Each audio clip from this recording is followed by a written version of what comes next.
everyone, I'm Kirsten Moorfield. Welcome to People Are Complicated, a podcast produced by Cloverleaf, where we dive into all the ways that people are complicated at work and how you can turn those moments of tension into deep relationships and work that makes you proud. Scott Dust, welcome back to People Are Complicated. Thank you.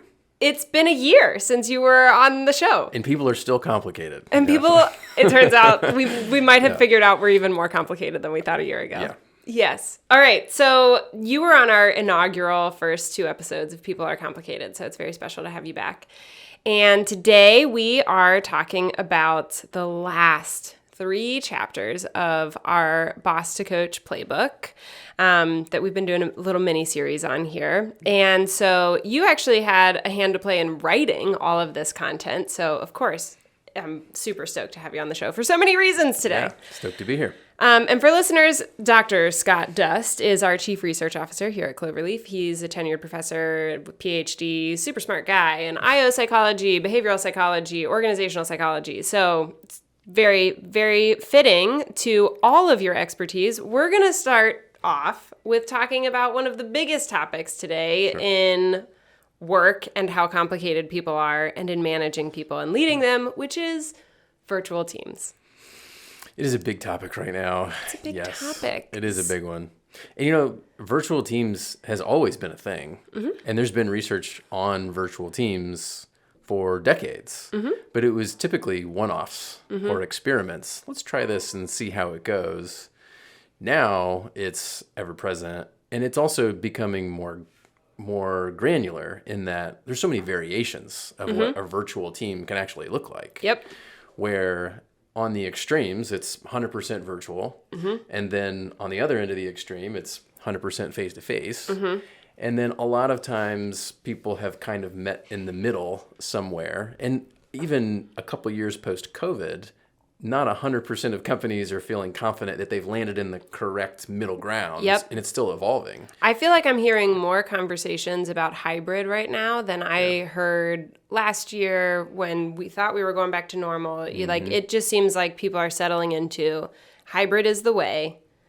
This is the way. This is the way. I have spoken. And that was what's the show called? Mandalorian. It's the Mandalorian. That was a nice little nerdy Star Wars thing there. Okay, anyways, Baby Yoda. So hybrid is the way, and how the heck do you do it well? Right. So help us out, Scott. Tell us about the research. What are people finding? Yeah. The research has illustrated a few very consistent themes, and one way to frame it is when looking at 100% virtual versus 100% face-to-face, you can see some pretty stark contrasts in some of these themes. But then there's the second conversation of, well, what does that look like when it's hybrid? So the easier part first. Great. So when looking at face-to-face versus virtual, it is harder to establish trust and rapport initially when you're virtual as opposed to face-to-face. And part of the reason is because you don't have those easy, simple conversations that are a little more personable, impromptu, and you get to have a little bit more of that personal flair to the conversation. That personal familiarity helps with professional familiarity. There's a crossover or a carryover effect. And you don't get that as easily when you're 100% virtual. You mean having personal relationships is research-backed, proven to make you more productive as a team? Yes, it is. What a shocking finding. What a shocking finding. Yeah. Also, sometimes it's funny to me that we have to research these things that, like, you kind of know, but you don't know. And you question how to manage well. Right. And, so great. It's Go true. on. Yeah. It is. It seems intuitive, and the research backs up the fact that it is intuitive. And then the next step is, okay, well, what do we do about it? Yeah. And so it is possible to replicate some of those interactions that are more personal through virtual means. And you're seeing all sorts of experiments, and you're seeing all sorts of software and even startups that are trying to figure out how to chip away at what's the best way to make sure that we still build personal familiarity as well as professional familiarity in a virtual environment. And I do think those initiatives are helpful it all is in the execution, though, right? Right, You can't right. just simply sign off, oh, we're just going to institute this tool and then everything's going to take care of itself. It's about the execution and the integration, Yep. and that's a big part of it. Yep. The second part of this difference between face-to-face versus virtual that I think is really important is what is called knowledge transfer. Oh, gosh. And when you're in an organization, one of the best things about having all these diverse personalities and diverse perspectives and expertise Yep. is that you get a lot of cognitive diversity and you learn from other people. Yep. Especially when you're developing something that should be novel and creative and innovative. And who doesn't need to be innovative today? I know, right? I mean, Yeah. that should be pretty much a given, right? Yeah. Nobody's just producing widgets. You're innovating on what's the next best widget. Everyone, yeah. And so it's harder to have that knowledge transfer when you have people that are virtual. Yep. Because you don't have as many, again, spontaneous run-ins. Yep. You don't have as many opportunities to learn about what somebody else is doing and what's going on. Mm-hmm. But again, you can be purposeful in replicating those Mm-hmm. types of things in a virtual environment. So, those are on the extremes. With the hybrid environment, it's a matter of recognizing that now you're kind of in the middle ground on that trust and rapport building as well as on that knowledge transfer, and you have to be sophisticated in being purposeful on creating it within this hybrid environment, right? So if you're not careful, the hybrid environment can end up being relatively bimodal, where you Yeah. have just the face-to-face and just the virtual, Yeah. and you're not actually getting a little bit of in between. You have two very different structures and two very different cultures. Like you have some people who are just virtual and some people who are just face to face. Yeah. Oh yeah. Are people calling that hybrid? So technically, yes. Oh, wow, But okay. there's the thing, it's not really, so think of it this way, there's just so many different variations of hybrid, and that's one of them. It's probably the most tricky one because it's really more of a bimodal hybrid approach. Yeah. Where there is some hybrid where everybody in the organization is in 2 to 3 days a week, face to face, and then 2 to 3 days a week they're virtual. Those are two very different types of hybrid work environments. Yeah. Actually, that's interesting because Cloverleaf, we have about 50 employees. And even just with that size of a team, we have many different shades of hybrid. Yes. Like I work in the office 2 to 3 days a week. I work remote 2 to 3 days a week. And some of the people I work with, I see only when we bring the whole company together. Yeah. And some of them even work in Cincinnati, where I live, right? Right. And I don't ever see them because they come to the office 0 days a week, and that's their choice. And then some people, they work from their home in California or Portland or all over the country. right. So that is really interesting, even just in our somewhat small use case. Hybrid looks so different for pretty much everyone in our company. Absolutely. And I think given all that variability, two things organizations can work on.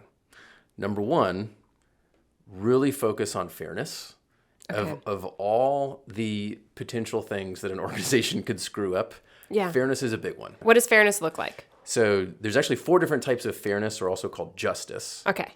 Distributive justice, Which is? distributing whatever the good is or whatever the service is or resource is. Like, are we getting a fair share? Okay. There's procedural justice, and what was the process or methodology in determining who gets what. There's informational justice, so being able to see the same and make decisions upon the same information. And then interpersonal justice or fairness, which is the way that you treat each other in the matter of respect.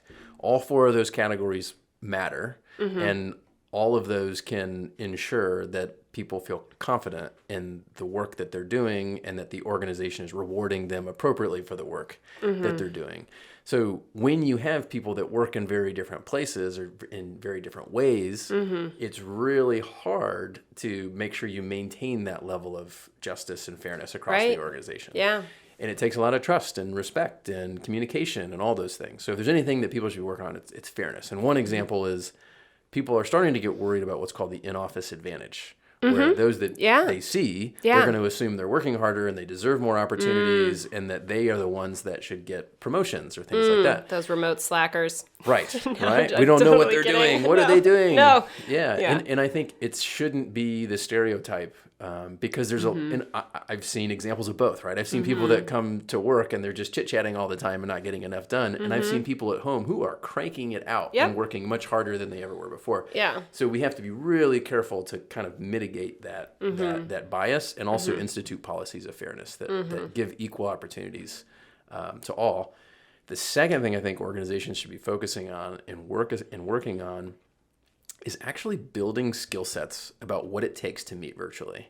And there are best practices that are out there. And I think each organization develops its own culture around what they expect and how they do it. But I've even seen within the Cloverleaf team and other places that I've worked that there is this sense of this is how we do it. Yeah. And in Cloverleaf, it's great. I mean, because this is kind of what we study and what we do. And everybody has this sense of, okay, we're going to learn best practices from each other. But there's a lot of organizations that don't do it enough and don't pay enough attention to the best practices that make sense for the type of work that they do. And so coming up with those common guidelines, I think people have kind of ignored up until now. What are examples of how to do virtual well? Yeah, I think number one, when you're working virtually, there is a tendency for certain types of people to not be as comfortable interrupting, speaking up, raising hands, etc. Yeah. And it actually is completely uncorrelated with introversion, extroversion. Great. So, and that's good. If you're in the face-to-face work environment, introversion, extroversion is the number one predictor of whether or not someone's going to speak up in a setting and express voice about what's going on and what's not. In virtual settings, that is non-existent. It's a different type of set of personality characteristics. So you have to be really proactive in either setting up processes that say, here's how we're going to make sure everybody gets a chance to contribute and to talk, or being that individual that nudges the individuals to say, I know you've probably got something to say here. This is your domain. I want to give you space to consider and talk and all those types of things. So I do think those are all relevant things that we should be paying attention to. Yeah, everyone can be that person who says, hey, you haven't said anything. What are you thinking over there? Yeah. Like, I know you probably have thoughts on this, and I'm curious what you're thinking. So, yeah, I think that's really important. I think also having video on is just so important to virtual. And I don't think it should always be mandated. Sometimes I like, if like we do these really large Zoom meetings, you don't need to have your video on if it's like information gathering. But if it's like actual meeting and like you're discussing and you're trying to figure things out. Yeah. And the norm is to always have your video off and nobody in your company knows what you actually look like, you're missing out on something. Yeah. I do agree that there's pros and cons. And I think that the downside of keeping video off is that you're actually reducing what's called the richness of communication. Ooh, right? So is that a like research term? Yeah, it's a virtual team study phenomenon, right? So when you're working face to face, that is the highest richness of communication. Yes, you're picking up on nonverbals, intonation, body language, all that stuff. On the other end of the extreme is direct messages, right? Yeah. There's just very little that you can get across unless you've got, creative use of emojis to really figure out what do they intend when they're saying this. And so the difference between camera off and camera on is voice only versus being able to see how people are reacting and are they paying attention and things like that. So, you mitigate the richness of communication when you have camera off. The reasons why it might make sense in some circumstances to allow or to have a culture of letting people have camera off. Number one, Zoom fatigue is real, right? So real. It definitely is something that can be what's called emotionally exhausting. It feels draining. It's harder to focus and concentrate for long periods of time, and people just kind of feel like zombies after being forced to look at themselves or to worry about how they appear on the screen. Yeah. So that's real. Yeah. The other one, and this has been interesting as of late, is that some people feel less comfortable or less confident being able to show what their background is or show how they look. Yeah. If they're like trying to multitask, they dropped off their kids and they haven't taken a shower and they feel, they don't feel presentable. Those are valid reasons, but at the same time, it's a pro and a con. You're really missing a lot if you're not showing up and being present. And I think, as a professor, I definitely don't like when I can't see anything. All I can see is black boxes. It's like I have no idea if anybody's listening right now. Are these students even paying attention. Yeah, and I think people need to realize that that's what your presenter is thinking when you don't do it. So there's really no visual need to cues. They don't know if they're talking about the right thing Right. or there's no engagement there. And just go in eyes wide open, knowing that you have that choice, but at the same time, it could be perceived in a certain way. Yeah. I actually really love in large meetings to have my camera off and to do something like wash my dishes if I'm working from home, because it actually helps me pay attention. Like it's like doing something with my hands, not looking at a screen for a little bit. Like it's really nice when you've been working virtually all day. Oh, yeah. So I have, everybody has their opinion and their preferences, and that's one of the interesting things about virtual work is everyone has their individual preferences, and the pandemic just kind of like pushed us all into, well, you're allowed to have choices and preferences now, which is kind of nice. And then also, like, as leadership, can be challenging to figure out how to manage. Absolutely. Yeah. With more choices comes more responsibility. It always does, yeah. Anything else you want to put a bow on with virtual teams? Yeah. Virtual teaming is part art, part science. I would encourage anybody that is feeling as if it's still new and it doesn't feel like it's quite congealed yet, like this is the way we do things around here, to not be afraid to have conversations. Yeah. Use retrospectives to not just talk about the X's and the O's of the strategy of what you're doing. Talk about how you're teaming.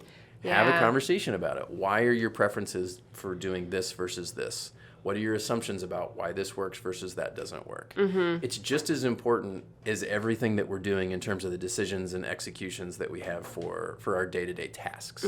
Talk about the teaming side of business. Yeah. How are we doing here? How are we doing? I think that's really important. And I think that's also really important for managers to realize that it's different for your different people. Like, I have some folks who I will always do my one-on-one in person if they're, in town. And other folks where it just doesn't really matter, even if we're in town or not, right? And there's just difference of preferences that people have and different things that they think are going well or not going well. Some people who need more context, some people who feel equipped with less context, and that changes with hybrid versus you were in person and everybody knew everything all the time, right? I think that's an important thing for leaders to understand is that, like, check in on how are we teaming and also expect it's not the same perspective from everybody. Don't make assumptions that it's going to be the way you think it should be done. Right. Or how one person feels is how everyone feels. Right. One other thing that we have in the playbook on this is the importance of actually being able to be in person if and when you can in virtual teams. So the way that we do that here at Cloverleaf is we bring everybody together once a quarter, which is coming up in 2 weeks from yesterday. Gosh. I'm so excited. Crazy. It's always so fun. But that's something that we've chosen to invest in. But that looks different for different companies and for different teams. But it's definitely something that we've felt and we've learned and we've watched other companies learn as well. If you can bring people together once a quarter is ideal. And that doesn't mean the whole company. I've seen companies where, like, just certain teams will gather in whatever common city is between them all and spend, a few days strategizing together or, different versions of that. But also really important is that you just leave some time for fun in there too for people. Because as you noted, the better your personal relationship, the better your professional relationship and efficiency. Absolutely. Yeah, a few different call outs on this. Number one, it's always a cost-benefit analysis. Every organization is different. It is expensive to bring people together, and depending on how far away and how often, all that is real. But also recognize that if you don't do it, you are potentially missing out on what might end up being some of the most important parts of your teaming interaction. So one way to think about it in terms of a continuum is, on the one end of the continuum is this recognition that there's just very simple updates and day-to-day conversational things that help keep each other in the loop, right? Those are, the easy Slack messages or the easy emails that you can get across. And virtual is great for that stuff. But the farther and farther you move along to the other extreme where you're working on things that are complicated, ambiguous, there's multiple perspectives involved. Being innovative. Back to being innovative, right? It's a conversation where the goal is about creating and innovating. Those types of conversations, research is pretty clear, you're going to have a higher likelihood of doing it well face-to-face as compared to virtual. So to set aside time to do it face to face is great, right? And so I think a lot of times organizations that are saying, hey, we're going to bring everybody back into the office, and there's some big organizations that, are doing this recently. Yeah. And on the one hand, they're right, but on the other hand, they're also forgetting that's not 100% of the work time, right? Yep. That can be a designated time. Yep. The challenge is that everyone has to be prepared to do it during that designated time. You have to synchronize all of the people that you're working with to say, hey, go in with a plan, go in with an agenda. Yep. The leadership has thought about what you want to accomplish. Yep. Here's what we're going to talk about. Here's what you need to think about. Do pre-work, and then we're going to knock it out. Oh, totally. That's the most effective way to do it. Yeah. Intentional time together. Yes. Is a catalyst to successful virtual and hybrid. Yeah. And one other fun caveat, if you fail to let people come together and build a personal relationship, you might be missing out on one of the most important and strongest predictors of turnover, whether or not you have a best friend at work. Oh, yeah. Isn't that fun? So if you have at least one person that you really feel like is not just a coworker, but a friend, like a good friend, it significantly can reduce your turnover. Where else are you going to find that? I actually heard some neuroscience research recently that I'm not going to quote perfectly because I heard it in passing, but it was something like if you're doing some task of like walking up a hill or some difficult, kind of difficult task, if you do it holding the hand of somebody that you are emotionally very close with, it produces a totally different neurological reaction where you actually are much more likely to it takes less effort to do the same physical hard task. So what does that mean for our intellectual hard tasks if you've got a friend with you? So maybe they weren't holding hands, maybe they were just together. I can't remember, but it was like something about that close relationship that actually changes literally what's happening in your brain at a neurological level, not just psychological. That's cool. Which was the best case I ever heard for why in Gallup's 12 questions that they ask around workplace engagement, they have that one on, do you have a best friend at work? There you go. Why is that so important? Because it literally changes how hard the work feels. Yeah. How crazy is that? That's pretty amazing. It's amazing. Yeah. And you're less likely to leave a great friend. Yeah. So attrition for right. leadership, it matters. Right. Or at least think twice. Right? Yeah. All right, I'm going to move us on to the next chapter. Okay. Virtual. Man, I feel like we could talk about it for hours. It's such a hot topic today. The next, second to last chapter in the Boss to Coach playbook is leading during change and uncertainty. Yeah, it's a tough one. It's a tough one. Mm-hmm. As a leader, that feels very exhausting as a title. But it's so important. It's so important. So talk to us, what comes to your mind from the research about leading through change and uncertainty? 3 things. Number 1 is the philosophy behind why it's important to be change ready and the mindset that it takes to succeed in an environment that is potentially going to have change. So think of it this way. If your company is making money, it's profitable. By definition, that means that there's the opportunity for competitors to come in and try and take away some of that profitability. Yeah. And, patents don't last forever, and all those, barriers to entry certainly are there, but they're not forever and they're not perfect. So inevitably, if you're making money, people are going to try and chip away at that and take some of that profit for themselves. Therefore, if you continue to do what you're doing forever, you will run out of it. You will die as a company. Therefore, the mindset should not be, hey, we're just trying to survive. It's we have to innovate. We have to change, or we're not going to be we're going to be unemployed. So number 1, it's a mindset shift that it's not about preventing disaster. It's about making sure that we're thriving for the future. And I think that's an important switch. Number 2 is, what is the best approach to leadership if I'm going to be in a crisis or there's big change that's happening? What is the best way to approach it from a behavioral perspective? And the best theory that I think aligns with whatever the crisis is, and you can even call it the VUCA model, right? Volatile, uncertain, complex, ambiguous. That's what's commonly used. VUCA. VUCA. Right? In any type of VUCA environment, right? And for example, the COVID situation, right, made lots of changes, and you could argue that was a VUCA environment, right? It was a big one. And so what is the best way to lead in that environment? paradoxical leadership, I think, really fits the bill well. Paradoxical leadership is this recognition that in many cases you have to hold two competing demands at the same time, and also recognizing that they're interdependent of each other. And then at different circumstances, whether it's across different times or at different conversations or different strategies, you have to be able to do a little bit of both. We have to create structure, but we have to be empowering. We have to adjust, but we have to create stability. Whatever it is, come up with your dimension of antonyms. Leaders have to be able to do both and do both well. And that is what crisis really takes, right? Because you want to create stability, but you also have to adjust at any one moment in time because you don't know what to expect. And I think most leaders feel more confident picking a direction. This is what we're going to do, and we're going to do it forever, and this is why. And it gets this sense of clarity and focus that we've kind of been pushed towards in typical non-crisis environments. But actually that can be dangerous. In a crisis, you want somebody that's adaptable to both. Or in a startup where we're constantly growing and moving in uncertain ways. I actually, I think it was about a year ago, we were probably getting ready for an all team, and I was feeling a lot of pressure around, I want to create clarity of vision, but I'm not exactly sure how we're going to accomplish it. And I was talking to another entrepreneur friend, and he just said, Kirsten, there's a difference between vision and certainty. Yeah.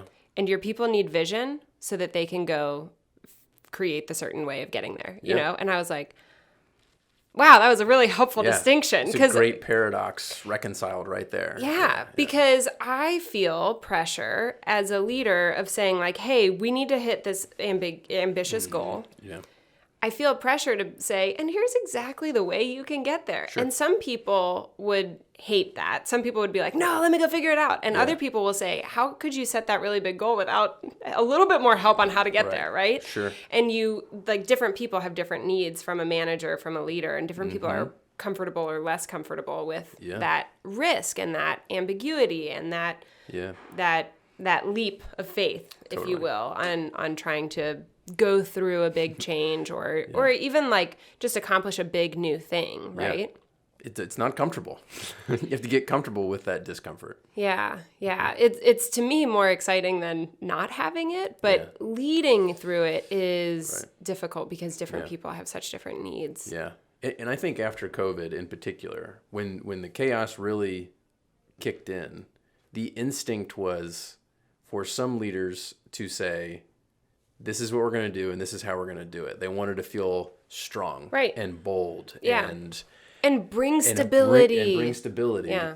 And you can do that without committing to saying this is what the future is going to look like, in 6 months, because you really don't know. Yeah, we had no clue. COVID is a crazy example of that. Yeah. You do it instead by illustrating, here's what we're thinking about, here's who we're working with, here's all the decision points and the timelines in which we're going to go certain directions. That can build confidence just as much, if not more so, than saying that's where we're going to go.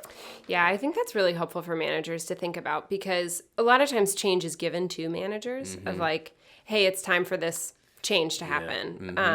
And if their message to their people is, all right, we're changing, and they're like, why? And they're like, I don't know. I was just told we have to, or like, I don't want to either. Like, that's actually not helpful to your people, even if you aren't totally bought in on it. Being able to have some of those data points of like, well, here's how the decision was made. Here's what matters. Here's what we're going for. Here's why this change is happening. That can just be really helpful to your people, even though you can't provide full stability on here's exactly what will happen next and next and next. Sure. Because there is still this ambiguity. Just being able to provide some sort of reasoning. Yeah, it's helpful. It's very helpful. And it also recognizes the reality of the other party who's going to be reacting to you as the leader or manager saying, we have to change. Nobody likes change. Yeah. It's not fun because it increases the risk to us as employees or the subordinate because we don't know how it's going to end up for us. We have to maybe learn something new. We might screw it up. We don't know how performance is going to be evaluated in this new scenario. We don't know if this is going to potentially impact my team or my company's support structure for what I'm trying to accomplish. All that's scary. So the manager or leader, I think sometimes it's like, no, I said to do this, please go do it, without recognizing that change is hard for people. and to almost expect that there'll be resistance up front. Yeah. And there's this model that essentially says, like the first reaction typically is denial. No, we don't need to do this. Yeah. And then eventually they're like, oh, maybe we do need to do this. Yeah. But it's still reluctance. Yeah. And I don't really want to do this, but I kind of have to. Yeah. Eventually they experiment, and then eventually it's commitment. So it does take this process and realizing you can't just flip the switch and say, okay, everybody get on board. It takes work. It does take work. Yeah. And I really like your call out of paradoxical leadership, because it usually is having to hold two juxtaposed, seemingly conflicting things, like uncertainty and clarity, right? Mm-hmm. Like I'm not really sure exactly how this is going to go, but here's the clarity I can provide for you. That's right. Right? Mm-hmm. Or like, okay, we're changing and it's got to happen really, really fast, but we also need to be right and not make mistakes in this new thing. So which is it? Yeah, we can't do both perfectly, right? And there's those like challenging things you have to hold for your people. Yeah. And you have to lead them through. I agree.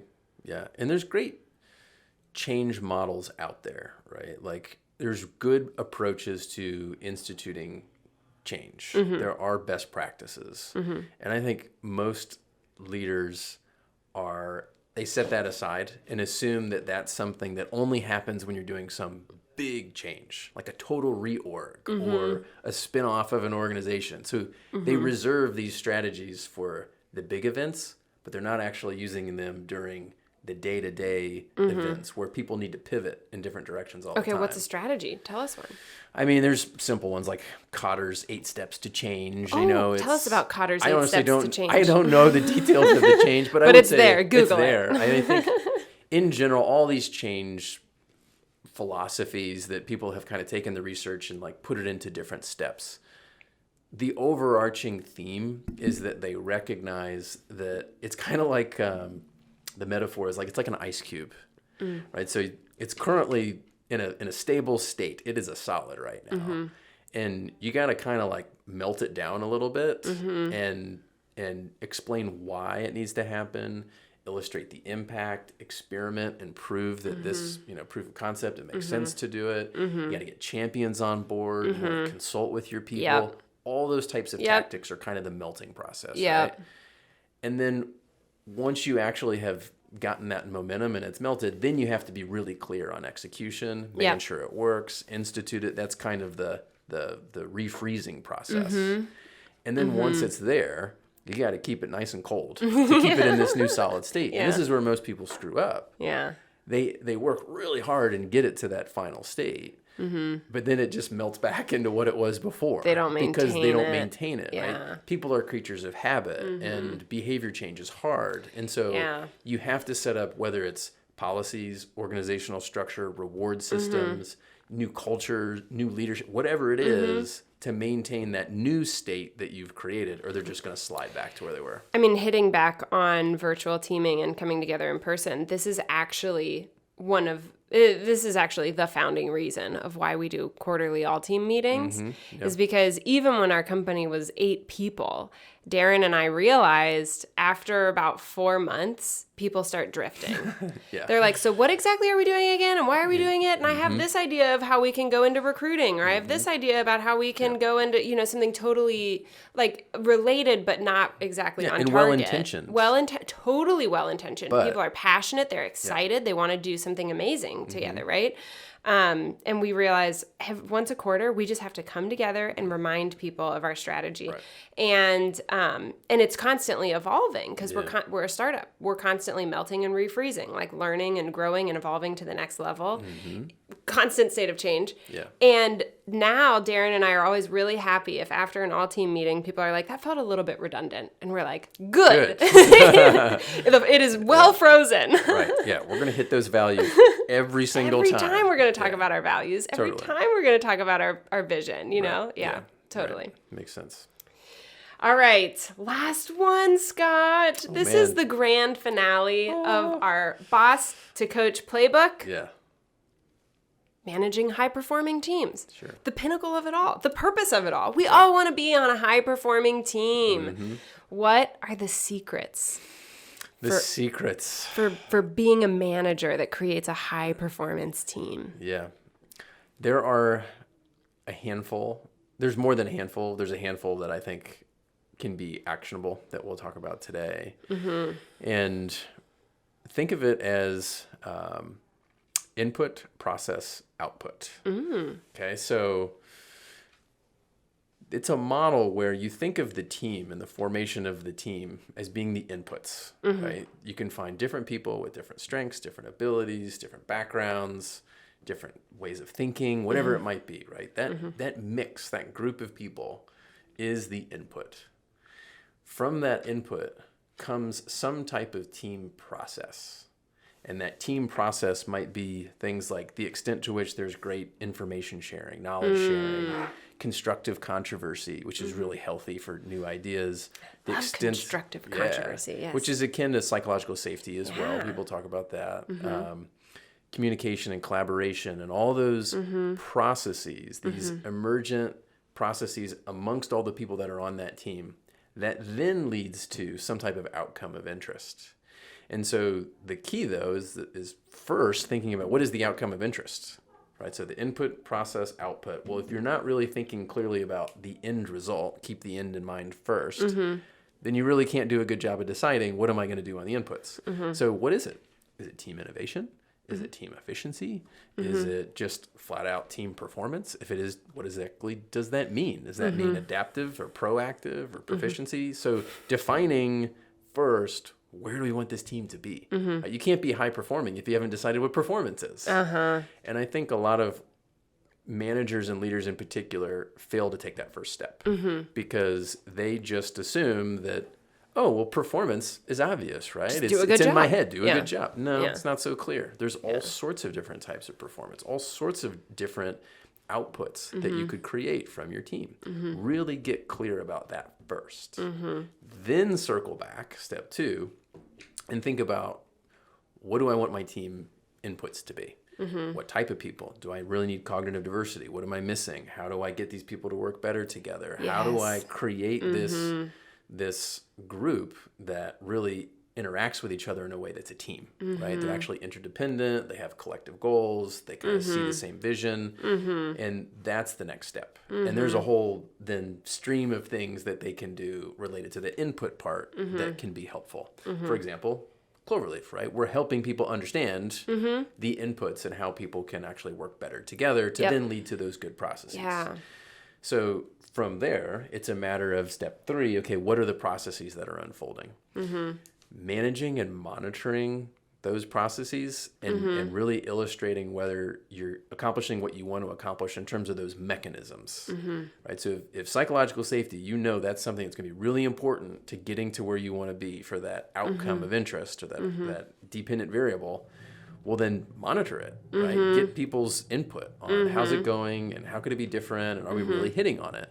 I think for the most part, people just kind of overlook those processes and then go straight to the outcomes. And then they don't really know how to fix the problem because they haven't looked at the process. I have so many personal stories that are coming to mind. I'm like, this just makes so much sense because like I'm thinking of anybody on a team, period, whether you're the manager or not of the team, you'll just be like, man, this team is just like, I wish it was more like process oriented. I wish it was better at following through on things. I wish it was better at like, having some, what'd you call it? Like constructive controversy, like where we can like wrestle with ideas better. But it seems like every time I bring something up, so-and-so gets offended and we just shuts down the conversation. We can't have this conversation, and it's like really what you're picking up on when you're feeling disappointed in your current team is that you haven't aligned on that output yet. Like, are you trying to be a team that is better at wrestling through ideas together to come up with better things? Or are you just trying to like maintain the status quo because you're the sausage making part of the company? Like sometimes that's needed too, so it's like, what's the goal? What do we all align on, right? And I think of like the conversations I had with our head of engineering when it was like, man, we want our engineers to come with more pushback on the requirements that product is writing. We want them to actually say like, hey, I don't think that's possible, or hey, I think there's a faster way of doing that, or like we wanted to create that, and so that changed how we hired. That changed like what we looked for in people and how we tried to set up the meetings and all that kind of stuff, right? The inputs, right? Totally. And then even recently, Darren and I had this conversation with the leadership team where we were getting ready to plan next year's OKRs, which is our goal and vision setting system, right? Yeah. And we were like, hey, we need you guys to be more involved this year. And you could just kind of tell around the room, people were like, I'm not exactly sure what you want me to do here. Right. And so I talked to Sue Baggett, who's on our board, has just been such a champion investor in Cloverleaf from the beginning. And she said, have you actually distinctly told them what behaviors you want to see from your leadership team? And I was like, actually, no. You just kind of assume that would just happen, right? And so we did this day-long planning where we got everyone together in person, and I started it with an hour and a half of we want to see more tension on this team. We want to see more wrestling over ideas. Here's what that looks like. I walked through a framework. We talked about here's how we're going to show up today, know? And that was so helpful. Absolutely. And it's funny because I think we all think we get these feelings of something on this team is not what I want it to be. Yeah. People aren't showing up how I think they should, or I'm trying to bring something that I don't think other people are receiving. I don't think that anybody's interested in this. I think we need to do X, Y, Z, and nobody else wants to, right? Yeah. And what's really happening there is what you said. You're not defining the output. You're not all aligned on what the output is. So then, of course, the processes aren't going right because, of course, you haven't tried to get the inputs right. That's right. So, anyways, that brought up so many ideas. That's a great example. Yeah. I mean, that's exactly what we're talking about. I think, the output was clear, right? We need innovation, or we need creativity. We need to work towards excellence. To do that, we need to be more focused on constructive controversy, and then you got to work backwards. In order to have constructive controversy, we need you to contribute in a certain way, right? It's like working backwards from keeping that end goal in mind. It's perfect. Yeah, it's I think that's a great start, right, for creating those high performing teams. Thinking about those 3 steps is one way to do it. There's also this recognition of some of the systems that surround the teams and the processes that surround the teams. Those might also be important, and those have to be aligned as well. I think recognizing that teams are embedded within organizations, and also thinking about the fact that individuals are embedded within those teams. So teams is kind of in this awkward middle ground. It's similar to being a middle manager. Being a middle manager is really hard. Really hard. Especially because people think you don't need to exist sometimes. Yeah. There's a lot of controversy about too, that. Right. Not only is your job hard, people think you don't need to be there. I mean, that's not a good recipe. No. So, the middle managers, they have to take what those that are higher than them in the hierarchy want from a strategic level, and translate that, and then be the ones that also have to communicate it to the front line and help them understand why it's happening, and they have to monitor it and everything else. So they're really kind of being pulled in both directions. They want both parties to be happy. Similarly, teams have that issue. They're kind of a middle ground between organizational level strategy and their individual needs. And so there has to be alignment between all 3 of those, or you're going to get a lot of conflict and confusion. So in an ideal setting, the managers or the leaders are working together to say, okay, this is not just the team's direction, but the organization's direction, right? So Cloverleaf uses OKRs, and that is perfect for us. And once those are established at the organization level, then it can filter down to, okay, what are we going to do at the team level? And then what are you going to do at the individual level to contribute to that team level? And is there any conflict, right? Where is we only have so much time and so many resources to offer. And recognizing that, all of these have to work together, or if you don't, it's just going to be a recipe for disaster. Yeah. It's a tough place to be in. It's a tough place to be.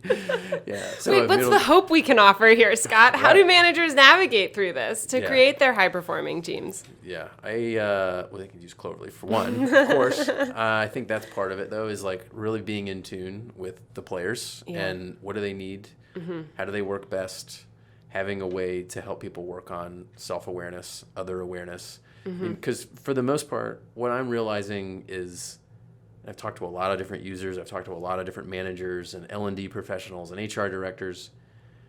It's not that they're trying to fix one person. It's not that they're trying to fix a low performing team. What they're really shooting for is they really want to change the way that people work together in terms of like the overall culture. Yeah. Right? Like we want this sense of respect for the uniqueness of each person. We want to be able to highlight those differences, celebrate those differences. We want people to have a certain attitude or mindset about how they're going to interact and work with other people. And they need a regular reminder of that. They need a regular nudge for that. They need a language for that, a framework for that. Because without it, you're just kind of like picking off one piece of the puzzle at a time. But if you can really kind of focus on, what we're doing here is building a culture of how we're going to interact with each other. That is the goal. And how you get there's a variety of different ways to do it. Yeah. But that should be the mantra going Especially forward. if you throw back in hybrid and virtual. Yeah. A number of different ways to get there. That's right. Yeah. Yeah. Yeah. And I think it is just so important to be able to call that out. What are we working on here? What are we trying to get to? Not like the work to accomplish, but like how we want to accomplish it, and being able to have those conversations, which again goes back to virtual. You said that like 20 minutes ago of actually have a conversation with your virtual team of how are we teaming? How's this working? How's this going? Absolutely. And building it in too, I think is a big part of the problem. So I've worked with a lot of L&D focused departments, right? And they all want to look at individual attributes of the leader, of the individual, right? They want to help them grow. They want to help them develop. And most of these attributes or competencies or skills, they're very focused on the individual.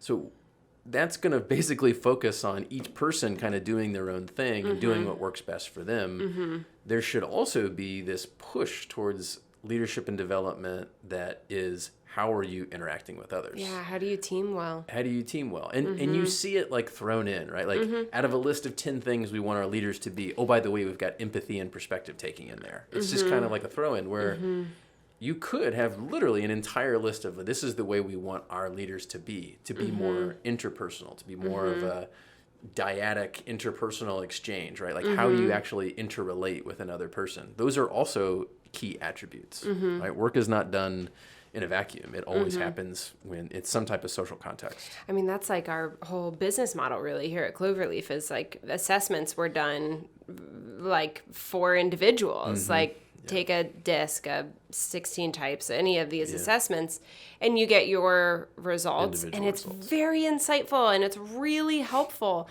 And your biggest barrier to being your best version of yourself is the fact that other people are different than you. And so you go to do that thing, that great epiphany you got from your individual assessment, and it turns out it doesn't land perfectly with your team because people don't realize how you're wired because they're so different. Right. And how do you just create instead of this focus on the individual, a focus on everyone learning together about each other so that we can be our best selves. Wow, we're unleashing other people to be their best selves at the same time.